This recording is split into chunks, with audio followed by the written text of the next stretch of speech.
আল্লাহ রহম করো। এই ছেলে, কাজ হয়েছে? আসসালামু আলাইকুম। ওয়ালাইকুম আসসালাম।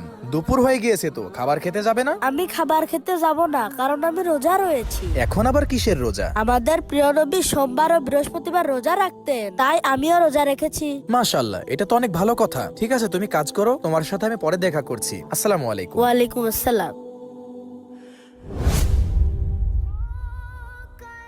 আব্দুল আওয়াল, তোমার কাজ কি শেষ হয়েছে? জি আঙ্কেল, শেষ হয়ে গিয়েছে। এই নাও তোমার আজকের মজুরি। আর এই 500 টাকা আমি তোমাকে খুশি হয়ে দিলাম, কারণ তুমি রোজা থাকা অবস্থায় অনেক কষ্ট করে কাজ করেছো। না আঙ্কেল, এই টাকা আমি নিতে পারবো না। কেন, কি হয়েছে? কারণ বিচারের দিনে আল্লাহ যদি বলেন রোজা রেখেছিলে আমার জন্য আর পুরস্কার নিয়েছিলে মানুষের কাছ থেকে, সেদিন আমি আল্লাহর কাছে কি জবাব দেব? প্রিয় দর্শক, ভিডিওটি ভালো লাগলে লাইক করুন, চ্যানেলটি সাবস্ক্রাইব করুন।